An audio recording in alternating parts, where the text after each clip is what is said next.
देश में इस बीच बड़े तापमान के कारण अनेकों प्रकार की कठिनाइयां सामने आ रही है। यह बात केंद्रीय पर्यटन मंत्री जी किशन रेड्डी ने कही। अंबरपेट स्थित भारतीय जनता पार्टी सेंट्रल जिला कार्यालय में पक्षियों के लिए अनाज के पात्रों का वितरण किया गया। इस अवसर पर किशन रेड्डी ने कहा कि सभी लोग अपने घरों में पक्षियों के लिए पेयजल की व्यवस्था करना चाहिए। उन्होंने पक्षियों के प्राणों की रक्षा करने के लिए हर किसी को आगे आने का आग्रह किया। దేశంలో ఇటీవల వేసవి కాలం సందర్భంగా విపరీతంగా ఎండలు పెరిగి పక్షులు కానీ ప్రజలు కానీ జంతువులు కానీ అందరం కూడా మనము ఇబ్బందులు ఎదుర్కొంటున్నాం. ఇటీవల మన ప్రధానమంత్రి గారు దేశ ప్రజలకు విజ్ఞప్తి చేయడం జరిగింది. నోరు లేని జీవాలైనటువంటి పక్షులకు కానీ జంతువులకు కానీ నీరు అందుబాటులో ఉంచాలి. మన ఇండ్లపైన పక్షుల కోసం తొట్లల్లో నీళ్లు పెట్టి పక్షుల ప్రాణాలు కాపాడాలి, వేసవిలో వాళ్ళకు అండగా నిలబడాలి పక్షులకని చెప్పి వారు పిలుపునిచ్చారు. ఆ యొక్క స్ఫూర్తితోటే ఈరోజు దేశమంతా కూడా అన్ని వర్గాల ప్రజలు కూడా ఇళ్ల మీద పక్షుల కోసం నీటి తొట్లు పెడతా ఉన్నారు. నేను తెలుగు ప్రజలకు కూడా కోరుతా ఉన్నాను, మీ ఇండ్ల మీద ప్రతిరోజు ఉదయం నుంచి సాయంకాలం వరకు మరి నీటి తొట్లలో పక్షుల కోసం ప్రాణాలు కాపాడడం కోసం వాటిని ఆదుకోవడం కోసం పెట్టాల్సిందిగా కోరుతా ఉన్నాను. ఆ దిశలోనే ఈరోజు ఒక సింబాలిక్గా ప్రజలలో చైతన్యం తీసుకునేటువంటి కార్యక్రమంలో భాగంగా భారతీయ జనతా పార్టీ నగర పార్టీ ద్వారా ఈ కార్యక్రమాన్ని తీసుకోవడం జరిగింది. ఇది ఒక పార్టీకి సంబంధించినటువంటి కార్యక్రమం కాదు. యావత్ ప్రజలందరూ కూడా ఇందులో భాగస్వాములై మరి ప్రధానమంత్రి గారు ఇచ్చినటువంటి పిలుపు మేరకు అందరూ కూడా ఈ యొక్క నీటి సౌకర్యాన్ని పక్షుల కోసం ఏర్పాటు చేయాల్సిందిగా కోరుతా ఉన్నాను. टीआरएस पार्टी के सर्वे सर्वा तेलंगाना के मुख्यमंत्री के चंद्रशेखर राव आज से एक सप्ताह के स्वदेश भ्रमण पर निकले हैं। इसी दौरे के अंतर्गत वे देश के विभिन्न राज्यों के दौरे पर सिंचाई कानूनों का विरोध करते हुए किसान आंदोलन काल के दौरान मारे गए किसानों के परिवारों को आर्थिक सहायता, चीन के साथ सरहद संघर्ष में अमर हुए शहीद जवानों के परिवार को सांत्वना देने के लिए केसीआर देश भर में घूम रहे। इसी विषय पर चर्चा करेंगे। अपने प्रथम चरण के दौरे के अंतर्गत केसीआर देश भर के कुल 8 राज्यों से संबंधित कार्यक्रम तैयार कर लिए हैं। सबसे पहले दिल्ली के दौरे पर निकले मुख्यमंत्री केसीआर वह विभिन्न अर्थशास्त्रियों के साथ बैठकर देश की वर्तमान आर्थिक परिस्थितियों पर चर्चा करेंगे।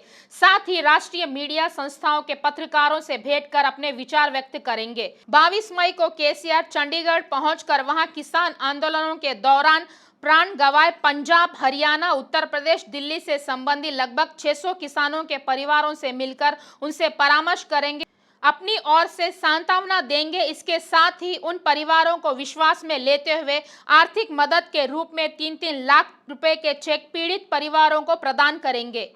इस कार्यक्रम का आयोजन दिल्ली के मुख्यमंत्री अरविंद केजरीवाल, पंजाब के मुख्यमंत्री भगवंत सिंह मान के साथ मिलकर किया जा रहा है। लगभग 4 दिन तक मुख्यमंत्री केसीआर चंडीगढ़ में रहेंगे। वे चंडीगढ़ से 26 मई को कर्नाटक के लिए रवाना होंगे। कर्नाटक पहुंचने के बाद बेंगलुरु शहर में दौरा कर जेडीएस नेताओं के साथ तथा पूर्व प्रधानमंत्री एचडी देवी गौड़ा, कर्नाटक राज्य के पूर्व मुख्यमंत्री कुमारस्वामी के साथ मिलकर बैठक करेंगे। 26 मई को रात्रि प्रवास बेंगलुरु में करने के पश्चात 27 मई को महाराष्ट्र के रालेगांव सिद्धि पहुंचेंगे।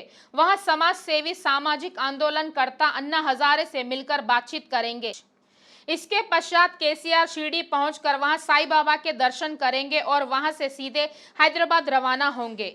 हैदराबाद पहुंचने के बाद 29 मई या 30 तारीख को केसीआर पश्चिम बंगाल के अलावा बिहार राज्यों के दौरे पर निकलेंगे। उन दोनों राज्यों में अमर शहीद जवानों के परिवारों की सहायता करेंगे।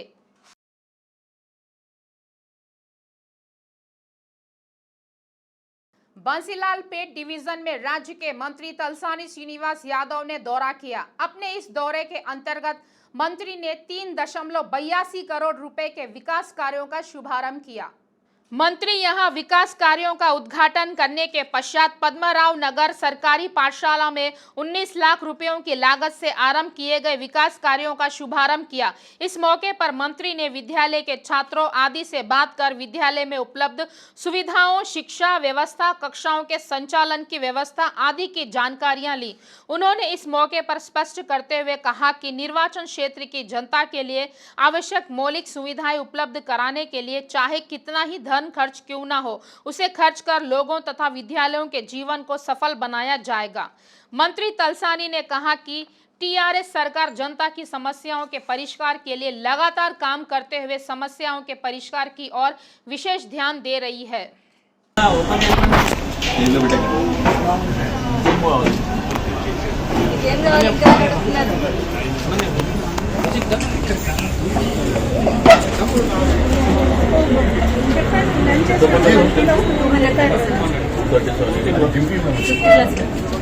ఓన్లీ ఇద్దరమే టీచర్స్ ఉన్నాము. టీచర్స్ సిబ్బంది చాలా ప్రాబ్లం అవుతుంది.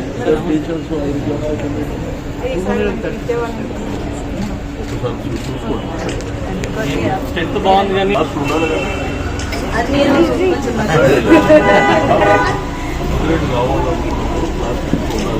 ఇప్పుడైతే 7 రూమ్స్. राज्य के चिकित्सा एवं स्वास्थ्य निदेशक डॉक्टर श्रीनिवास राव ने चिंता प्रकट करते हुए बताया कि राज्य में फिर एक बार कोरोना मामलों के बढ़ने की प्रबल संभावना है। उन्होंने बताया कि कोरोना अपने पुराने आनुवांशिक रूप को बदलकर जो नए प्रकार के BA.4 वायरस के रूप में तेज गति से फैलने वाला वायरस है। उन्होंने यह जानकारी देते हुए चिंता व्यक्त की कि इस समय इसी वेरिएंट के कारण अफ्रीका, यूके आदि देशों में इन्हीं मामलों की संख्या काफी अधिक है। इस कारण स्वास्थ्य निदेशक ने राज्य की जनता को सतर्क करते हुए कहा कि अपने राज्य में भी इस वायरस के वेलवेट की रोकथाम के लिए सभी को सतर्क रहने की आवश्यकता है। उन्होंने बताया कि हैदराबाद में एक व्यक्ति को B4 वायरस से संक्रमित होकर रहने की जो खबरें आ रही है उसमें किसी प्रकार की कोई सच्चाई नहीं है। स्वास्थ्य निदेशक श्रीनिवास राव ने बताया कि वह व्यक्ति दक्षिण अफ्रीका से हैदराबाद आकर यहां एक सम्मेलन में भाग लेकर वापस लौट गया। इस सम्मेलन में भाग लिए 24 लोगों की जांच करवाई गई। उन सभी लोगों में वायरस नेगेटिव पाया गया है। कुछ दिनों तक इन लोगों को ऑब्जर्वेशन में रखा गया है। उन्होंने यह भी कहा कि जनता में अनावश्यक रूप से इस प्रकार के भय को विस्तारित नहीं करना चाहिए, क्योंकि लोग किसी भी संक्रमण वाले रोग से काफी भयभीत होते हैं। उन्होंने कहा कि यह वायरस तेलंगाना राज्य में अब तक पूरी तरह नियंत्रण में है। उन्होंने उम्मीद जताते हुए कहा कि नए वेरिएंटों के फैलने से रोकने के लिए और 1 वर्ष तक बूस्टर वैक्सीन की आवश्यकता है, इस बात का भी उन्होंने खुलासा किया।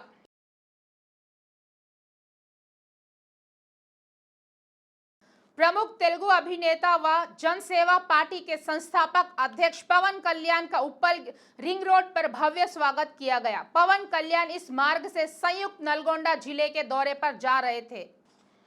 दुर्घटनावश अपनी जान गंवाए जनसेना पार्टी के सक्रिय कार्यकर्ताओं के परिवारों को सांत्वना देने तथा धैर्य बनाने के लिए पवन कल्याण नलगोंडा जिले की ओर जा रहे हैं। इसी संदर्भ में जनसेना पार्टी की श्रेणियों ने उप्पल रिंग रोड पर आयोजित किए गए मंच से उनका भव्य स्वागत किया और वहां अमर वीरों के स्तूप पर श्रद्धांजलि अर्पित कर वहां से सीधे LB नगर मार्ग द्वारा नलगोंडा के लिए रवाना हो गए। इस कार्यक्रम में जनसेना पार्टी की विभिन्न श्रेणियां, भारी संख्या में नेता कार्यकर्ता आदि उपस्थित थे।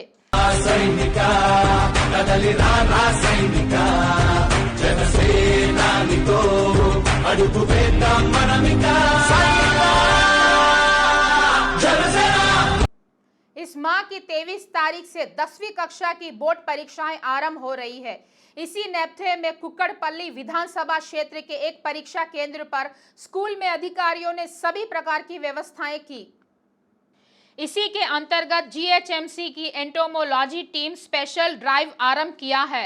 हैदराबाद डिवीजन सर्कल के निजामपेट सरकारी पाठशाला में SSC परीक्षा केंद्र में सोडियम हाइपोक्लोराइट रसायन का छिड़काव स्प्रे पद्धति से किया गया। विद्यार्थियों को किसी प्रकार की कोई कठिनाई या तकलीफ ना हो, इसके लिए सभी व्यवस्थाएं की जा रही है, कहते हुए अधिकारियों ने यह जानकारी दी।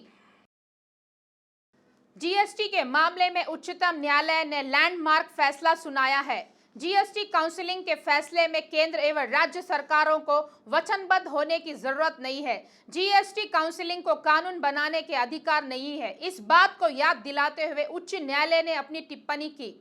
जो भी हो, जीएसटी के संबंध में उच्चतम न्यायालय ने अति महत्वपूर्ण फैसला सुनाया है। उच्चतम न्यायालय ने कहा कि जीएसटी काउंसिल की सिफारिशों को या सिफारिशों के प्रति केंद्र तथा राज्य सरकारों को काउंसिल के फैसलों के प्रति समर्पित होने की आवश्यकता नहीं है। आवश्यकता पड़ी तो राज्य के विधानसभाओं में तथा संसद में कानून बनाए जा सकते हैं। उच्चतम न्यायालय ने बताया कि केंद्र एवं राज्य सरकारों को समान रूप से अवसर प्राप्त है।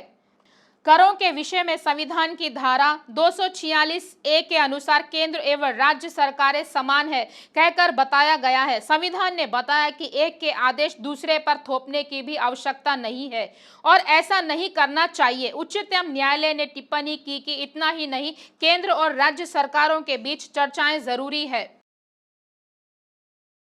मानव के जीवित अवयवों को पुणे से हैदराबाद शमशाबाद हवाई अड्डे तक पहुंचाया गया, जिससे यातायात पुलिस ने तथा कानून व्यवस्था पुलिस के संयुक्त तत्वावधान में ग्रीन चैनल स्थापित किया गया। शमशाबाद हवाई अड्डे से प्रातः 7:28 पर निकलकर मानव के जीवित अवयवों को प्रातः 7:55 पर किम्स अस्पताल पहुंचा दिया गया। यह यातायात पुलिस द्वारा की गई विशेष व्यवस्था के कारण मानव अवयवों को ले जा रहे एम्बुलेंस बिना किसी रुकावट के, बिना किसी तकलीफ के अस्पताल तक पहुंचा। पुलिस ने बड़े उत्साह के साथ शमशाबाद हवाई अड्डे से किम्स अस्पताल तक ग्रीन चैनल स्थापित किया, जिसकी सर्वत्र प्रशंसा की जा रही है।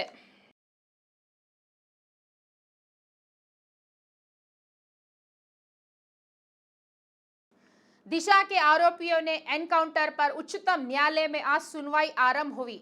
सुनवाई के दौरान भारत के मुख्य न्यायाधीश न्यायमूर्ति एनवी रमना ने बताया कि एक सील्ड कवर में उन्हें रिपोर्ट मिली है।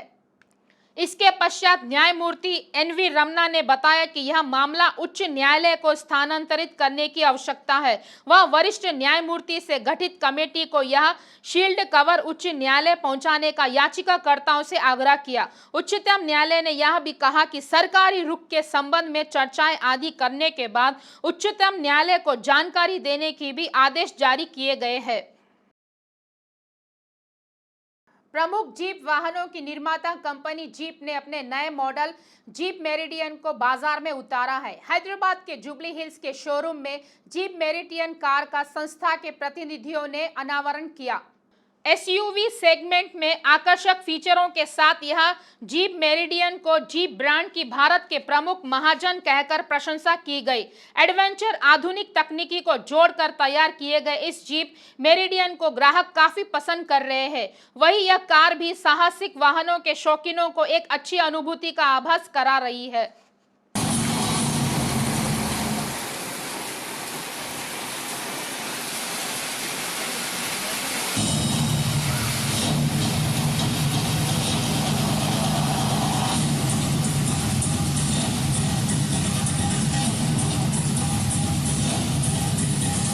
टॉलीवुड अभिनेता एवं विख्यात लोकप्रिय अभिनेता जूनियर एनटीआर ने आज अपना 39वां जन्मदिन मनाया। अपने प्रशंसकों शुभचिंतकों के साथ उन्होंने अपने जन्मदिन की खुशियां बांटी। अपने चहेते अभिनेता का जन्मदिन होने से उनके सभी चहेतों ने अपने स्तर पर उत्सवों का आयोजन कर लिया है।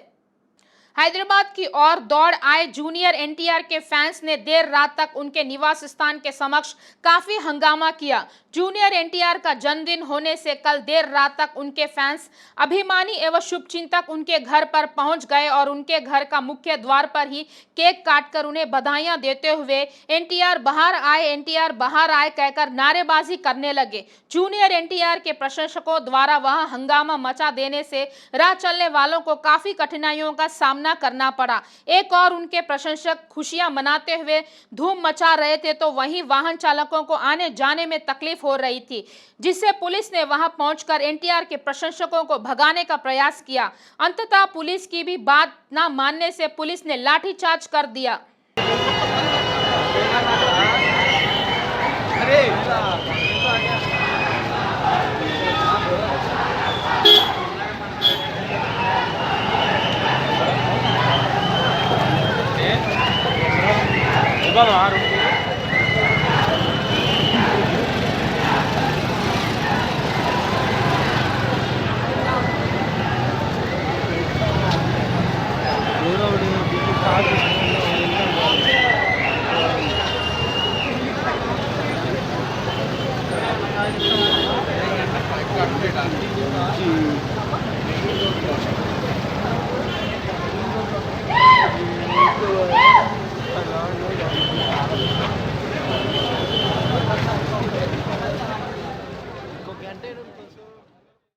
खेल खेल में अपना सिर एक घड़े में फंसा लिए बच्चे का वीडियो काफी वायरल हुआ है। यह घटना महबूबाबाद में घटी। नेल्लुकुदुरु मंडल कांची कल्लू ग्राम में वनकरना वेंकन्ना भवानी दंपति का एक पुत्र विशाल खेलते खेलते एक घड़े में अपना सर फंसा लिया।